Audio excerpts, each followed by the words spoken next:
Good morning, friends and enemies. In today's video, I'm going to go round by round telling you the cheat code fantasy football pick that you're going to draft this year that will have your team buzzing, all right? These are the guys that I am putting my name behind, the full 160 pounds of me, putting it on top of these guys. My reputation stands with them. Last year on this list that I made, we had guys like Kyron Williams, Nico Collins, Trey McBride round 4, Kittle round 5, T. Higgins, Rashee Rice, Terry McLaurin, and Chase Brown. We are not messing around. We're going to start from round 12 and work our way down. And right now, the Cleveland Browns backfield is surprisingly one that I want to target. It's not Quinshon Judkins. It is not Jerome Ford. If you haven't played fantasy football in 4 years, it ain't Nick Chubb either. It is Dylan Sampson, the 195-pound rookie back out of Tennessee. He's not going to open the year as the starter. He won't be the goal line back. He won't be the guy that gets the most touches out the gate. But when all is said and done, Dylan Sampson is a much more talented running back than Jerome Ford is. He was drafted in the 4th round this year after Quinshon Judkins. But every day that passes by, I think, is more likely that we don't see Judkins, at least for the very, very large majority of the beginning of the year, meaning this will be a committee back between Jerome Ford and Dylan Sampson. Now, despite the size difference, I do think Jerome Ford will start as the early down guy. He is not a guy that runs well in between the tackles. He is a guy that you can give volume to and you could allow to play on all 3 downs because he's average, if not a little bit above average on most plays. But Dylan Sampson is a guy that runs really well between the tackles. His explosiveness plus his in between the tackle talent reminds me of Aaron Jones and or Devon Achane, all right? And I think we're going to see that come to light as the season progresses. So we are starting in the 12th round. He is one of my favorite sleepers this year that I don't think is on people's draft boards for the most part. There obviously needs to be some Judkins legality stuff continue to push in the negative space for Dylan Sampson to really open up and become that guy. But we're all in on Dylan Sampson. He should be on all of your teams. And in friends and family leagues, like round 12, I think is probably even a little bit juicy. I think for the most part, you'll be able to get him in round 13, 14, or 15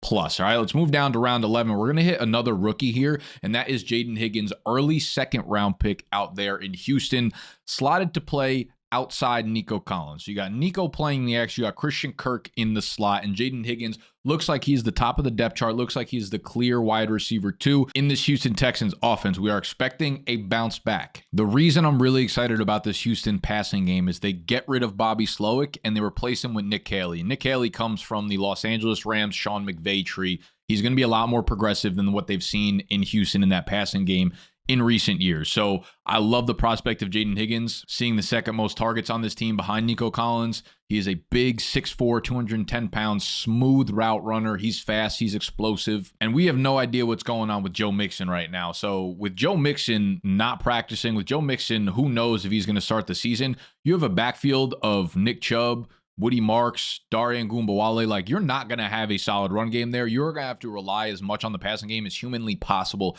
out there in Houston. So we love Jaden Higgins in round 11. The last of the double-digit rounds, we've got round 10. And we'll start off with Darnell Mooney. He is someone that's dropped significantly because of this shoulder injury that he's dealing with. He is week to week, but this started last week, and he is fully expected to be ready for week 1. And I get it. He's an injury dip at this point. But this offense has a very clear pecking order. There's a reason they didn't add anything to this offense, right? They kept the exact same personnel throughout the weapons group in the backfield. They got Michael Penix coming in as QB. He loves to sling it. His live arm matched with Darnell Mooney's downfield speed and talent. He was a 1,000-yard receiver last year if played in the final game. Like, he missed time, right? He's a 1,000-yard receiver if he didn't do that. Drake London's the clear 1. Kyle Pitts is the clear 1,000. Darnell Mooney is the number 2. Mooney is such a good value in round 10. This is a Falcons offense that's going to throw the ball a lot. This is a Falcons offense that's very high paced, that is progressive, that uses motion a lot, that moves their players in and out of the slot. This is a bad defense. This is a great division that they play in. They're going to have to score a lot of points, and Darnell Mooney is going to be a part of that very condensed target funnel. It's going to be Drake London, it's going to be Bijan, it's going to be Darnell Mooney. So Mooney in round 10 is free. Moving up to round 9, I'm going to be honest, I had a little bit of trouble picking only one player. So for the remaining rounds, we probably got a few in each round. So it'll open you up to a little bit of more options here. We have 2 rookie wide receivers. We have Matthew Golden, we have Emeka Egbuka, and we also have Tucker Kraft. So I was going to put Tyler Warren or Colson Loveland in round 10, but I would much rather target Tucker Kraft. So we have 2 Green Bay pass catchers, and this is on the back of the news of Jaden Reed's foot. So preseason week 1, right before the game starts, we see him in a walking boot, and then head coach Matt LaFleur comes out and says, we are hopeful that he'll be ready for week 1. A month out, that feels pretty damn pessimistic to hear that out of your head coach's mouth. Then Jordan Love takes 12 snaps in the first preseason game. Matthew Golden runs all 12 snaps. Didn't matter what personnel, 12 personnel, 11 personnel. He was in on every single snap, which tells us that if Jayden Reed is out or misses time, he is in line to be a very high volume player in what we expect to be a very, very good offense overall, right? I know everyone thinks they're going to be more pass heavy. If Jayden Reed is out and Christian Watson is out, like all these guys are out and you are leaning on Matthew Golden and Romeo Doubs as your 1 and 2, I really don't see a reason to go super pass heavy while you have Josh Jacobs back there, but I think they're going to be a balanced offense. And Matthew Golden, if he's set up to be the wide receiver 1 here, he was a first round pick for them out of the University of Texas. The guy ran under a 4.3 40-yard dash. He has blazing speed, incredible hands. I am happy to take Golden. I am super happy to take Emeka Egbuka. I actually have Egbuka ranked above Matthew Golden right now in my rankings. Kind of similar situations when I look at it now, right? You have the veteran.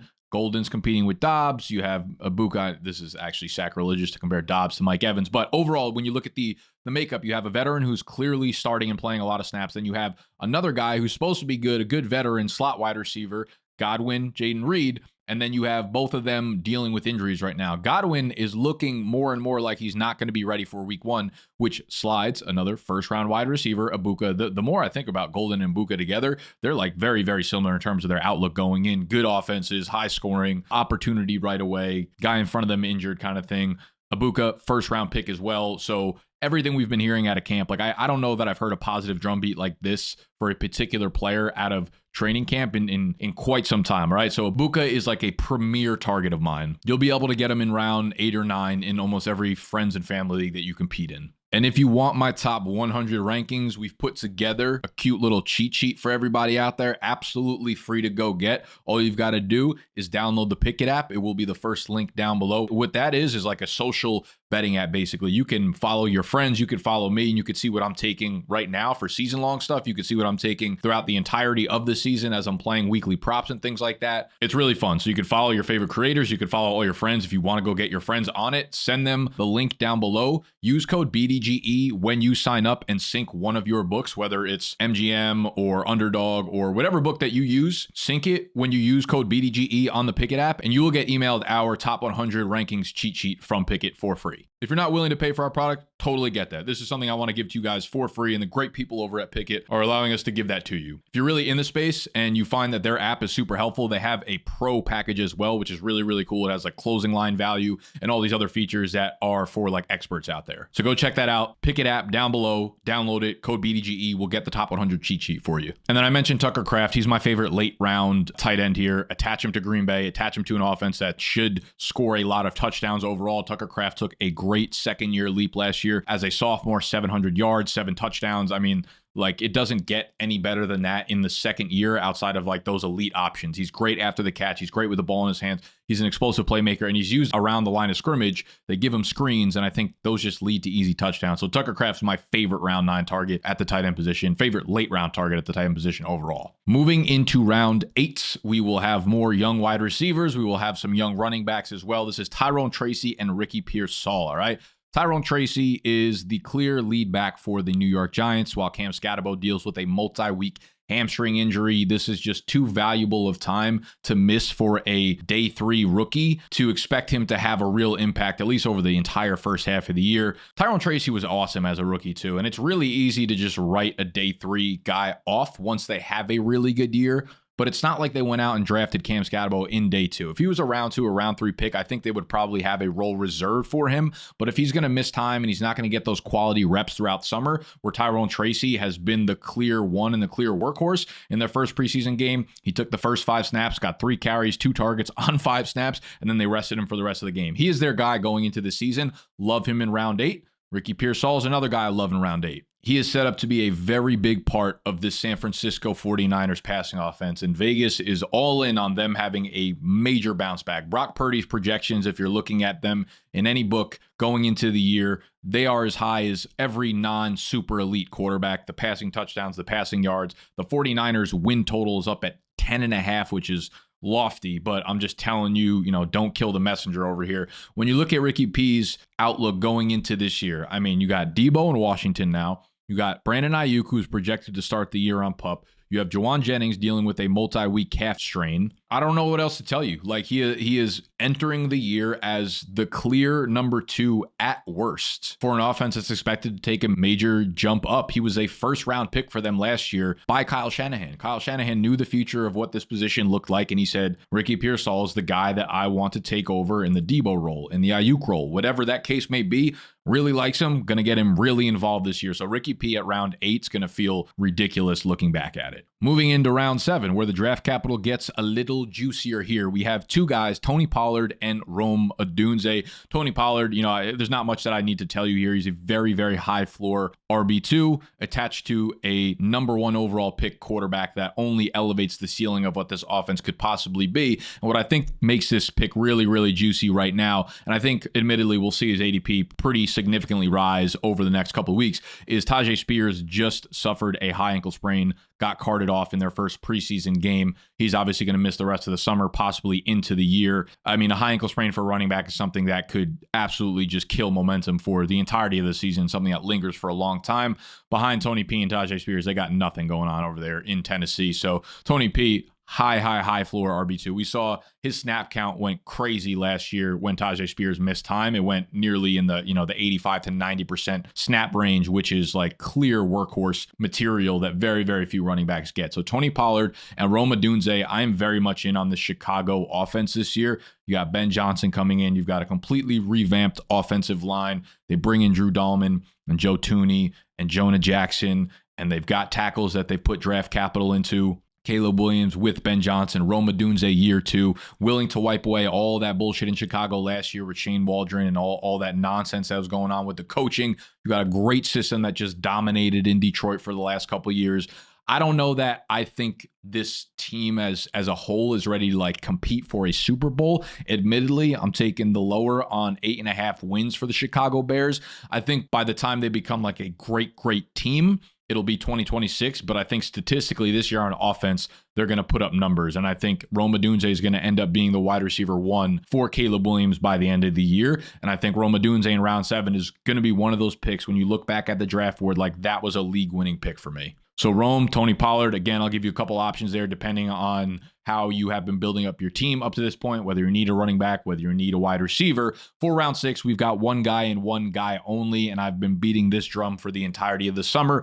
We're double tapping the Tennessee Titans here. Calvin Ridley in round 6 is about as easy as they come. Now, we put out a video later last week talking about strategies, right? Just overarching strategies that, aren't talked about much, but when it comes to stacking players on the same team and offenses that we're not super high on, Tennessee being one of them, if I take Calvin Ridley in round 6, I might go with the Rome Odunze instead of Tony Pollard. I also think Tony Pollard likely ends up being a round 6 or 5 pick by the end of the summer, but not really looking to double tap Tennessee. So if I go Ridley, maybe I go Odunze, then Tyrone Tracy. But regardless, these are just players that I like for you to target. Maybe Calvin Ridley's already off the board, so it doesn't matter. But Calvin Ridley pairing with Cam Ward, I mean, you look at the veteran wide receivers that are good football players, good at fantasy, but just can't get elevated to the next tier because their quarterback play is bad.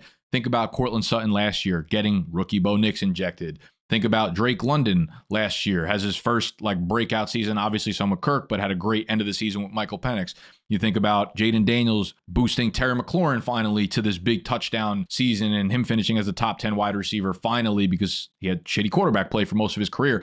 This is so obviously to me what Calvin Ridley is going to be this year. You pair Cam Ward, one of the best deep passers in the NCAA last year, and Calvin Ridley. So many unrealized air yards, just nothing got his way accurately because of the quarterback play there. Calvin Ridley's going to have an insanely high target share in Tennessee. He's going to get a lot of deep chances, a lot of valuable targets. So Calvin Ridley is my guy in round 6. We ride or we die with C. Ridley. Moving up into round 5, we have 1 running back and 1 running back only, and we have a mishmash of wide receivers here. I just love the value of wide receivers in round 5, so I don't know that I'm necessarily I love this guy over that guy, but I'll throw you some names. The running back that I've also been talking about all summer is James Conner. He's the clear workhorse to me in Arizona. This is a very improved team. This has quietly become a very good offensive line. He was the workhorse last year. He was the workhorse the year before that. Trey Benson showed very little as a rookie to say that he's going to eat more into the workload. They didn't bring anything into this backfield, did not change any personnel on the offensive side of the ball. Their defense is going to be very, very improved based on the personnel they brought in, which I think allows them to go even more run heavy here. Connor is just one of those boring picks that when you look back, you're going to be like, hell yeah, I'm glad I have him as my RB2 week in and week out. He's a guy that averages 16, 17, 18 touches per game.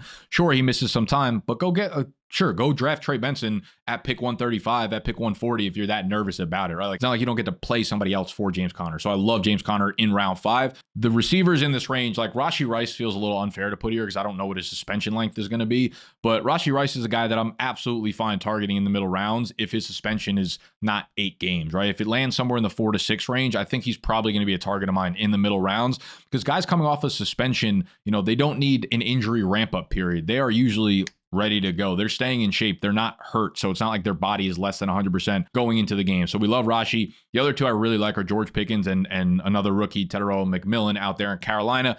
Pickens with Dallas, I mean, that passing offense should attempt like 200 more pass attempts than George Pickens' offenses have had at any point throughout his career so far.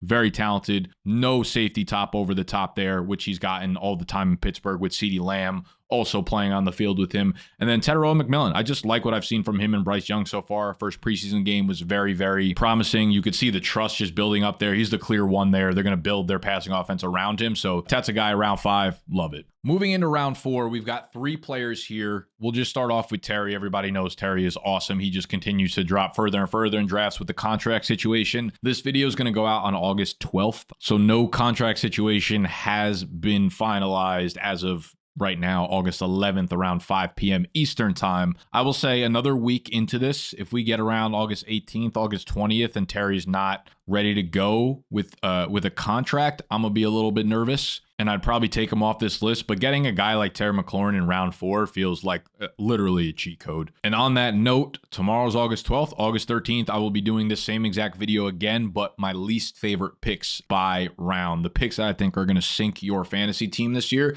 So if you're interested in watching that, just subscribe to the channel. Maybe hit the little bell. It'll give you a notification when these videos go live. Typically, I try to get them out 9 a.m. Eastern time every morning throughout the summer. Sometimes, depending on how late I get these videos over to our editor, maybe it's noon. It is what it is. But I try to get them up every single day throughout the summer to keep you guys on top of all of the news that's happening in the football space. So we got Terry, we got Kenneth Walker, who I'm not usually the guy, you know the guy. Like there's certain guys in the fantasy space that just have hyped Kenneth Walker every single summer. And like eventually they'll probably hit, but they've pretty much missed for like 3 straight off seasons because he never collectively puts a year together. But those same people are doing it again this summer. And I like started to get onto the bandwagon. And now he's missed like 5 practices in a row with a foot thing that's supposedly not serious. So I'm going to leave him off this for right now. But if you're watching this later in the summer, like 3 weeks down the line and Kenneth Walker's fine and he's fully practicing, I'd put him back on this list. He's a guy that I really want to target as an RB2, but the injury and the foot history is just weird right now. So I don't have anything concrete to give you at this moment. The other running back in this round that I do really like is Omarion Hampton. And if you're playing in Sharper leagues, you're playing on like Underdog or FFPC, Omarion Hampton's probably going to go in the 3rd round, but I think there's a good chance that he goes in the 4th round of a non-super sharp league. Omarion Hampton, 1st round pick for the Chargers. Najee Harris has missed like the entire summer with his eye patch bullshit, July 4th firework type of shit. So I think Hampton just enters the year as the workhorse. Now, I do think there's a few things to be said here. Rashawn Slater's out for the season now with a patellar tendon tear, which is a massive hit to that offensive line. But if Hampton gets the workload that we think he is, this is still going to be an above average offense. It's still a Greg Roman running offense that should have super high volume. They don't check down to the running back very often. So between Hampton and Najee Harris and or Nyheim Hines, if he plays a little bit of a role there, they're not really going to catch that many passes, which does hurt their upside in PPR leagues, which is why I still have guys like, Chase Brown and Bucky and even like Kyron pretty clearly ahead of Omarion Hampton in my rankings. But he's still a guy that I think is going to have a phenomenal year 1 out there in LA. Moving to round 3, we have 2 players. It's our first quarterback, and that's Jalen Hurts. And the reason I put him on here is because pretty much every single draft that I've done this summer, he's actually a round 4 pick. I actually haven't even seen him go in round 3. If he drops to round 4, so I guess let's just fucking rewind it, even though his ADP is technically 35. I don't believe that for a second. Round 4, Jalen Hurts is an auto pick. Like, we're not scared of elite quarterbacks anymore, and Jalen Hurts has been like the QB 1, 2, or 3 for 4 consecutive seasons. He scores 10 to 12 rushing touchdowns every single season. I know they just got Landon Dickerson news that was not great, and he's probably going to miss a significant amount of time. It's not definite that he misses the year yet. That will hurt the offensive line. They're still going to run the tush push no matter what you got. They lose Jason Kelsey, they're not going to run the tush push. They get Saquon Barkley, they're not going to run the tush push. Doesn't fucking matter. 17 touchdowns every fucking year. Doesn't matter. Jalen Hurts 4th round every day. But past Jalen Hurts, we're starting to get to like serious draft capital territory, and the easiest click in round 3, if he continues to fall to round 3, is Chase Brown, man. Like, Zach Moss is no longer in the picture. It is Samaje Perine and 6th round rookie Taj Brooks. If you watched football at all last year, if you played fantasy at all last year, you know how good Chase Brown was. If you watched even preseason week 1, Joe Burrow, 16 snaps, Chase Brown, 75, 80% of those snaps, saw multiple early down targets, got 5 carries on his 12. Like, he is the entire backfield. Samaje Perine will play some of the 3rd and long situations, but it is so clear how big of an offensive piece Chase Brown is going to be to the Cincinnati Bengals and how much confidence this coaching staff has in Chase Brown. He's going to be a workhorse there in Cincinnati. Yeah, he might not rush for 1,200 yards because he's not this big, imposing bruiser of a running back that like a Jonathan Taylor is or anything like that, but that's fine. They throw the ball so much that his raw targets are going to be up there amongst the best in the league. I think he catches 60 to 65 passes this year, plus the majority of running work. And this is a team that's going to score, 28, 30, 32 points per game and have so many scoring opportunities that are obviously just going to lend itself to Chase Brown being on the field in those scoring opportunities and probably walk away with 10 to 12 touchdowns. Chase Brown, easy smash in round 3. As we move into round 2, it's really going to depend on like where you're drafting, what site you're drafting on, and the ADP that you are using. Because the ADP that I've been using for this video so far is, I'll link it down below for you guys. That's also where you can go download the Pickett app, use code BDGE, get the top 100 cheat sheet. 4for4.com puts together a conglomerate of all the ADP across the industry. So you have a chart that's literally like Underdog, ESPN, Yahoo, CBS, FFPC, Best Ball 10. So like you got a mix of paid leagues, you got a mix of best ball, you got a mix of like home casual fish leagues. And I just take the average of those because I can't make everybody happy, but I think the average helps a little bit.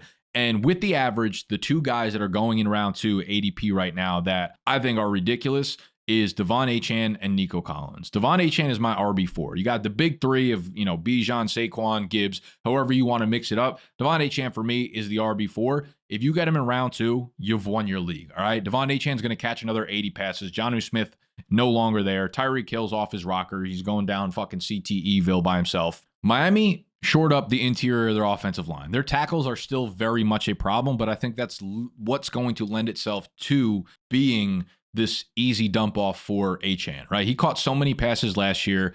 I don't know what the goal line work's going to look like. It was the majority of Achane's work last year.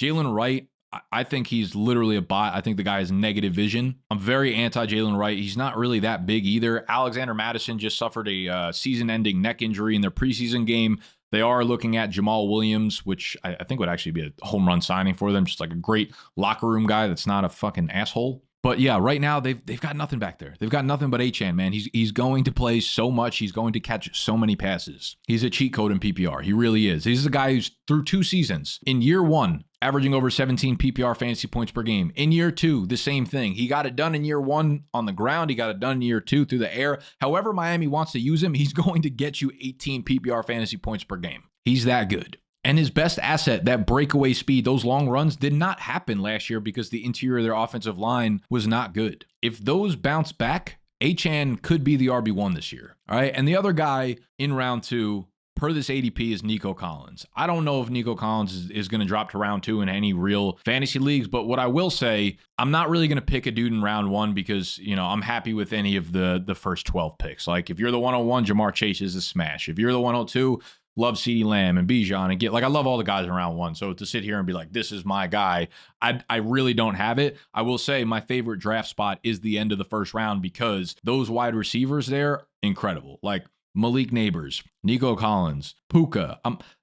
Puka's a little bit spooky hours right now with the Matt Stafford back stuff. I really don't know how to look at them on a day-by-day basis. I think for Puka, what I'm going to end up doing is dropping him to the bottom of the tier of elite wide receivers. Like you have the Malik, like after Chase and Jefferson and CeeDee Lamb, like those three, you know, you've got this big mix of Puka, Malik Neighbors, Nico Collins, Brian Thomas Jr., Amon-Ra St. Brown. What I think I'll likely do, and if Matt Stafford was healthy, if you told me Matt Stafford was playing 16 games, Puka would likely be the 104 overall on my board. I wanted to buy into Puka every ounce of me did, but you have to admit it's a little bit risky with what's going on with Matt Stafford's back. But I do think there's a chance Puka drops to round 2, and if that's his range, I'm all in on that. So the round 2, round 1 guys will simply be this tier of wide receivers that if you can leave with one of these guys plus Devon Achane, you've got a cheat code fantasy team, all right? So Nico and Devon Achane, Malik Neighbors and Devon Achane, Brian Thomas Jr., Devon Achane, we are all in. All right. Hopefully this video will help you dominate your drafts. We will look back on it in 8 months and we will laugh either at me or with me. But these are my guys that I am riding with in 2025. You let me know how you're feeling about this list. You let me know your guys that you are riding with. Let me know what you agree with, what you disagree with. I'll still love you either way. You still getting smoochies from me regardless. But one thing I really do need you to do for me is go download the Pick It app. It's free to do, all right? You don't even got to pay anything. So if you want to just support the brand, do that. BDGE and then go sync a book. And you'll get the top 100 cheat sheet. I'm out of here. Same thing tomorrow with the worst draft picks. I love you. Smoochies.